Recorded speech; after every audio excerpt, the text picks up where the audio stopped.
Okay. Back after some technical difficulties. Real shame though.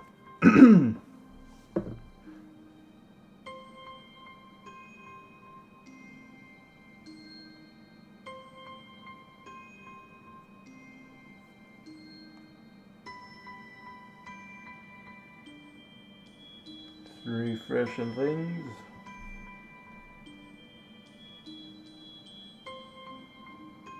Oh no, my chat didn't reset. Probably.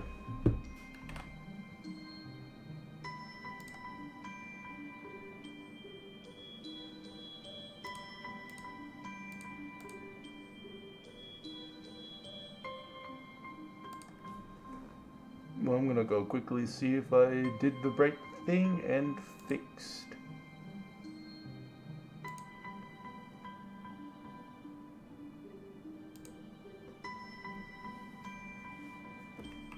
Let's see if I fixed the thing.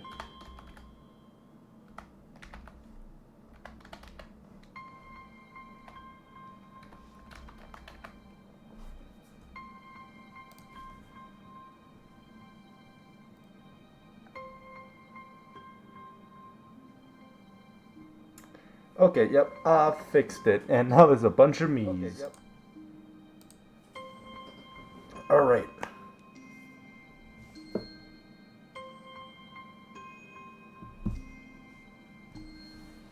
We're back.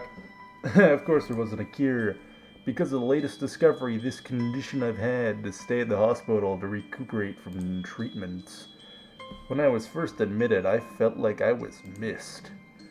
For about a week, my room ward was full of flowers and balloons and cards. But visitors soon dwindled, and the get well gifts began trickling down to nothing shortly after. I realized the only reason I'd gotten so many cards and flowers because they were sending me the sympathy. Sending me the sympathy and turned into a class project. Maybe some people are genuinely concerned, but I even doubt it. Even in the beginning, I barely had visitors. By the end of the first month, only my parents came by on a regular basis.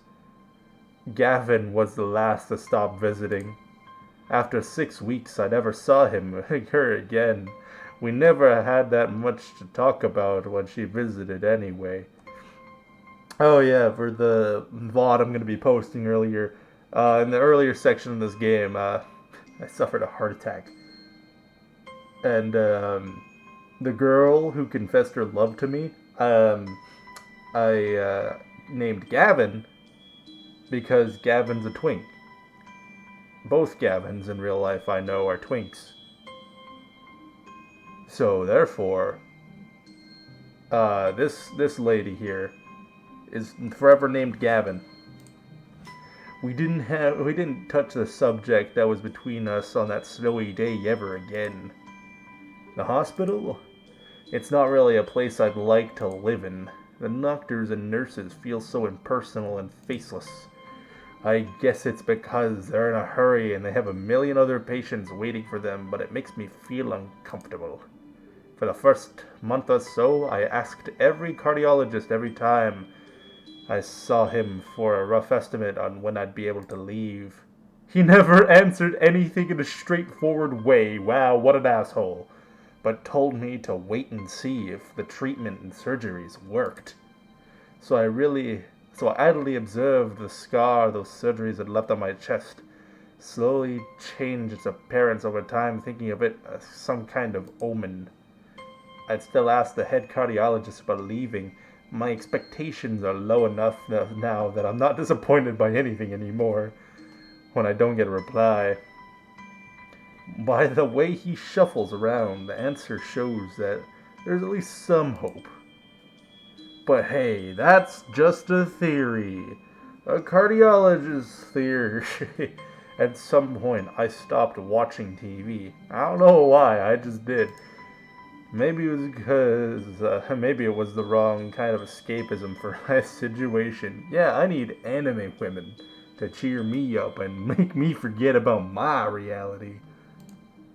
I started reading instead. There was a small library at the hospital, although it was more like a storeroom for books. I began working my way through it, one small stack at a time. After consuming them, I would go back for some more. I found that I liked reading, and I think I even became a bit addicted. Imagine reading. Oh man, what a nerd. I started feeling naked without a book in my hands. But I love the stories. That was what my life was like. The days became increasingly harder to distinguish from each other, differing only by the book I was reading and the weather outside. It felt like time blurred into some kind of gooey mass. I was trapped inside instead of moving within. A week could go by without me really noticing it. Sometimes I'd pause in realization I didn't know what day of the week it was. Other times, all of the surrounding me would painfully crash into my consciousness through the barrier of nonchalance I had set up for myself. The pages of my book would start to feel sharp and burning hot, and the heaviness in my chest would become so hard to bear I had to put the book aside just to lay down for a while, looking at the ceiling as if I was going to cry. But that happened only rarely, and I couldn't even cry. What a man! Today the doctor comes in and gives me a smile. He seems excited, but it's like he's trying to make an effort to be happy on my behalf. My parents are here! It's only been a few days since I last seen them. Both of them are even sort of dressed up. Is this supposed to be some kind of special occasion? It's not my party, it's my funeral! I'm here to die. There's a ritual the head cardiologist has. He takes his time sorting his papers, then setting them aside as to make a point of the pointlessness of what he just did. Then, he casually sits down on the edge of the bed next to mine as he looks me in the eyes for a moment. Hello, Hisao. How are you doing today? I don't answer him. He sounds Asian. But I smile a little back at him. I believe that you could go home. Your heart is stronger now. Wise in the way of karate. And now with some precautions, you should be fine.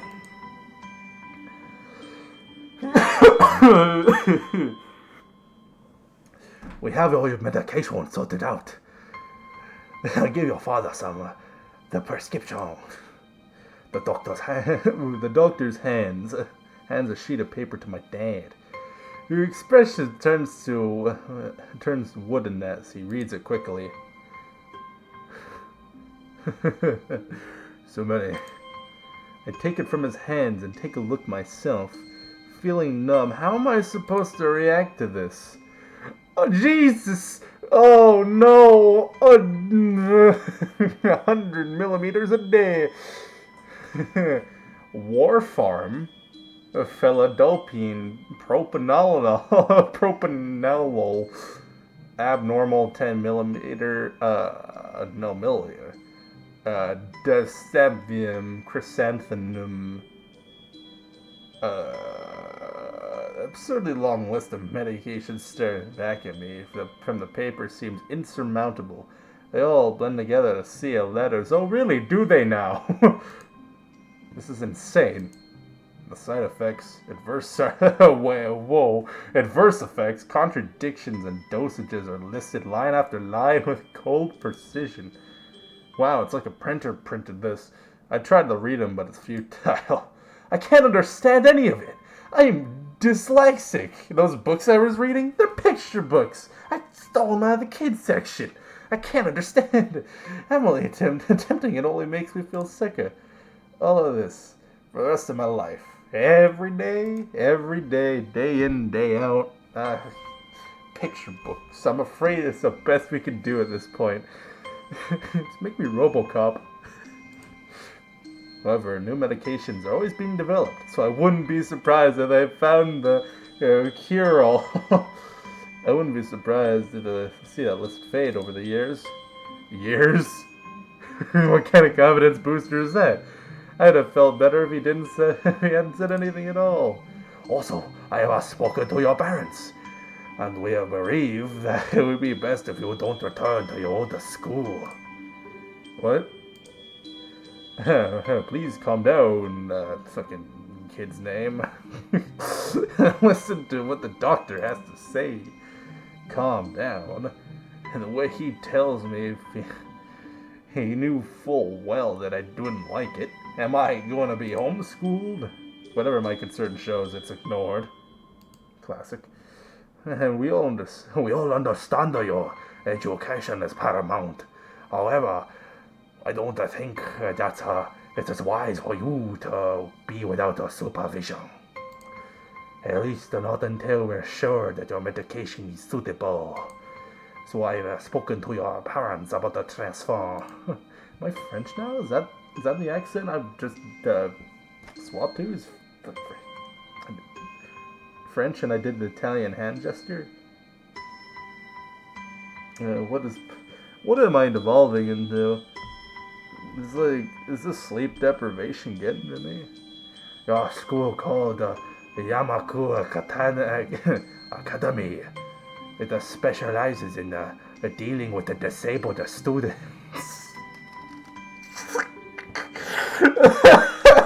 Why is it making me laugh?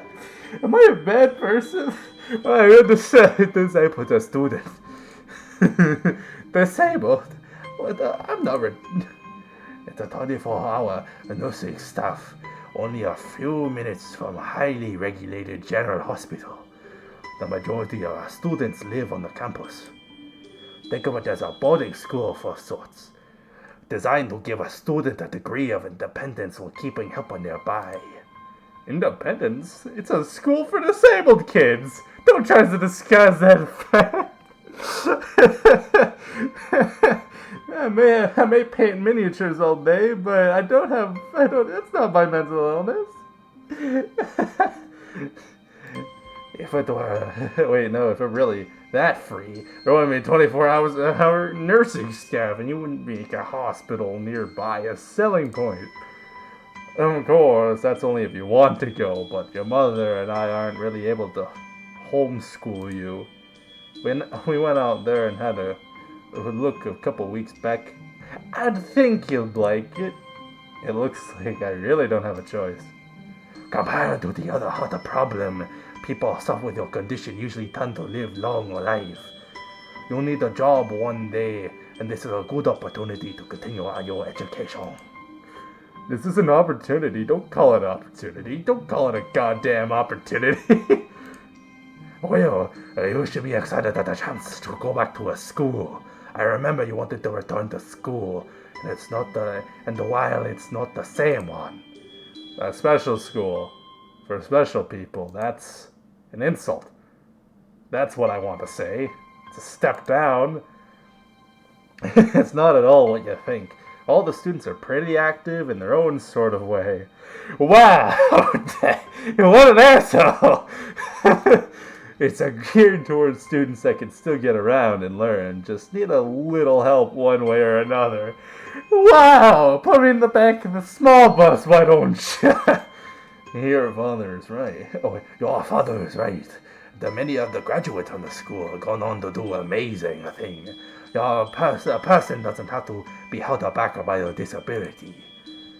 One of the colleagues in the hospital is a graduate. I don't care. A person doesn't have to be held back by a disability. That's what a disability is. I really hate something so important was decided for me, but what can I do about it? A normal life is out of the question now. Silly heart attack. I get cucked by a heart attack and then what? I get sent to school for the disabled? Shit's fucked, man. It's a fun AA. I always had a thought my life was actually kind of boring, but now I miss it. You've been stuck for 4 years in a hospital bed. You're at least in your 20s now, bro. I want to protest, but To blame a lack of reaction, shock, or fatigue, I could easily yell out something now. Something about how I can go back to school anyway, but no. I don't say anything, the fact that I know it's futile. I look around the room, feeling very tired of all this. The hospitals, the doctors, my kitchen, everything. I don't see anything that would make me feel any different. There really isn't a choice. I know this. When the thought of going to a school, a disabled school, the school itself is disabled. I need to restart that line.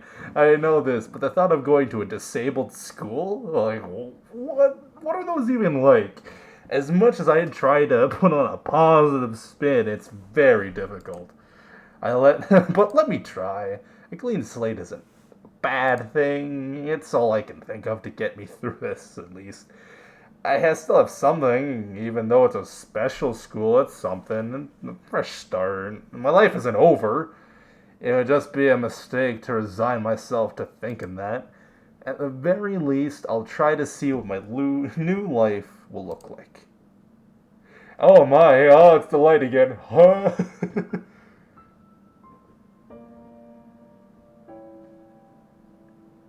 Was that the intro? Act 1, life expectancy. Basically none. I'm going to die. Oh, nice, I got a Steam achievement. The gate looked too pompous for what it was. Is this the Queen's Palace? In fact, the gates in general seem to do that, but this one especially so. Red bricks, black wrought iron from gray plaster assembled to a whole that didn't feel welcoming at all. Welcome to the penitentiary. I wonder if it looked like that. I wonder if it looked like that. What a gate would for the. Why I'm failing. I failed. I'm goodbye forever. No more reading for me. Son of a gun. I put on the fucking profanity warning, and now I don't even swear. I just oh sugar. Oh boy. I wonder if it looked like what a gateway for a school should look like, but couldn't really decide. Probably no. Of course, I didn't want to get stuck on thinking about the gate for too long, so I entered through it with a brisk pace that felt surprisingly good. Moving forward feels so good. So I walked towards the main building of Yamaku Academy. With this brisk pace, I'm alone. My parents were taking my stuff to the dorms, and there's supposed to be someone waiting for me. The grounds are incredibly lush, filled with green. It doesn't feel like the kind of grounds a school would have. More like a park with a clean walkway going past trees, fresh cut grass, and all other park-like things. The words clean and hygienic pop into my mind, but makes me shudder. I shake them off. I stay open-minded. This is your new life. You have to take it as it comes. So I tell myself, just do it for him. Do it for him, and it'll be okay. It doesn't matter that he's bad at it. Just act like you like it. A few big buildings loom behind leafy canopies. Too big and too many just for a school. Everything seems off. It's different from what I thought I knew about schools. It's an uncanny valley, even though I was told this is my new school. In the back of my head, it doesn't feel like one. Oh boy. It's a school for the disabled, not the school for everybody else. We're special. We get the special treatment. We get actual amenities instead of what? Student services? Just doing that shit and telling you, oh, hey, look at you go now. Not actually helping you at all. Weird tangent. I wonder if the feeling is real or caused by my expectations of a school for the disabled. What? Yeah, what you thought it looked like? Arkham Asylum? You're the Joker? You laughing? You going all Joker funny business? Ooh. Speaking of that, I don't see anyone else here. It's kind of eerie. It makes me wish that there was somebody here so I could anchor myself to something tangible instead of having this feeling that I stepped into another dimension. The trees hum with the wind, and the green hues flashing all around me catch my attention. It makes me think about the hospitals again. How they say that the operating rooms are painted green because green is a calming color. So why am I feeling so anxious despite all this greenery? Only after I stand in front of the haunting main build, the haunting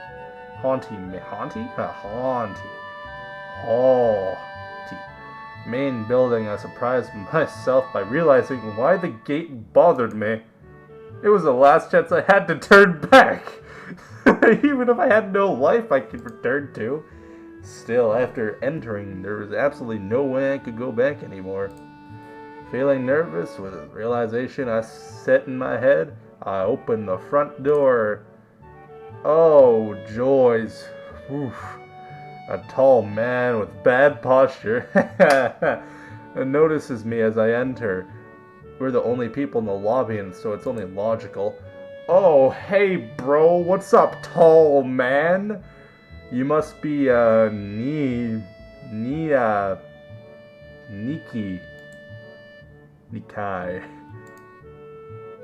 So tell me, so you are excellent in your homeroom and science teacher.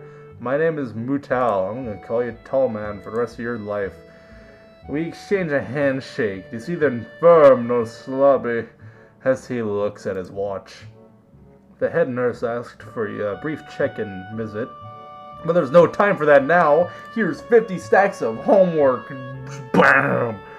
Boom! Homework, or should I go in later? Yes, afternoon's probably fine. We should get going and introduce you to the rest of the class. They're probably waiting already. Waiting for me? I really don't like being the center of attention, but I guess it's inevitable in a situation like this. Somehow not knowing that what is waiting for me makes me feel really nervous. Is it fun? It's funny because my bucket is actually covering the top of the tall man's head, so it literally just looks like just a tall person. Thinking of this, I almost missed what the teacher is saying. Do you want to introduce yourself to the class? God, I wish I had a Chad here to guide my every decision. But I'm all by myself in my lonesome. I cry underneath this bucket for being all alone in my misery. In my sadness. All by myself. Yeah, I'm gonna go doom scroll for a bit, why don't I? This is real about frogs. Oh my god, it spins. Hold on.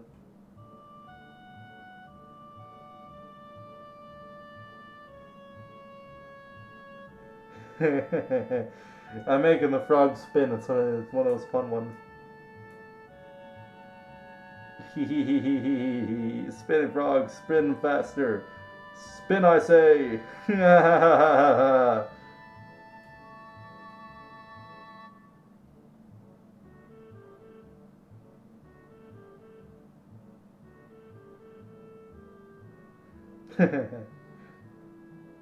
Jolly good time. I love making this frog spin.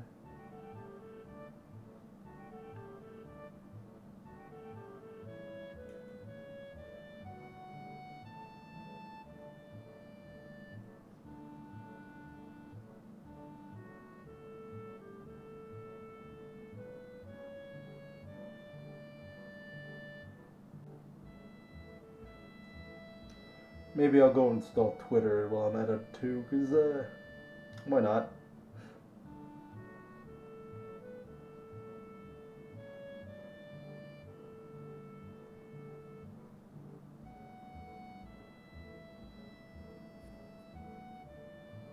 Oh boy, it requires Face ID.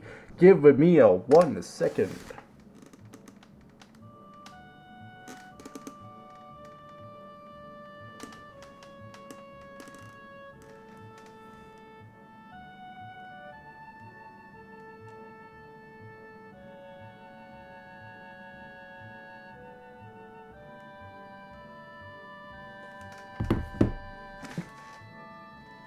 Uh-oh. Uh-oh, it's stuck. How did I get my head stuck on my head? Hold on, we're fixing the issue.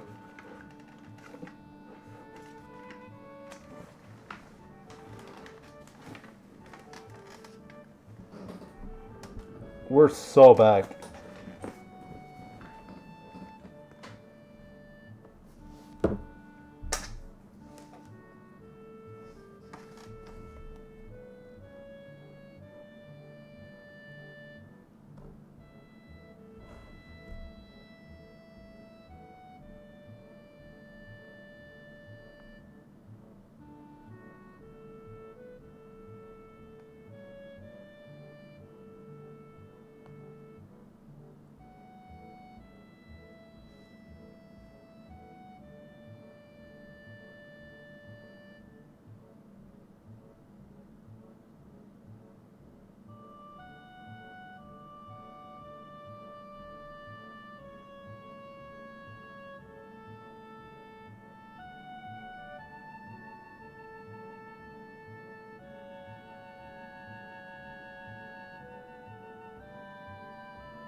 That doesn't look good.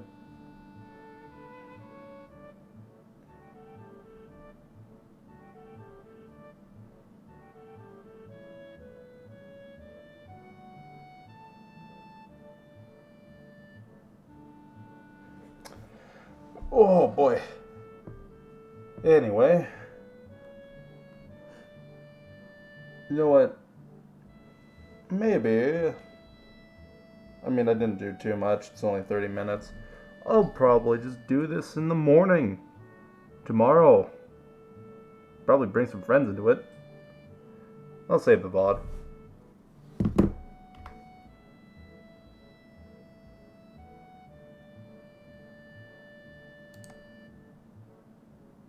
Yes, I am leaving. Forever.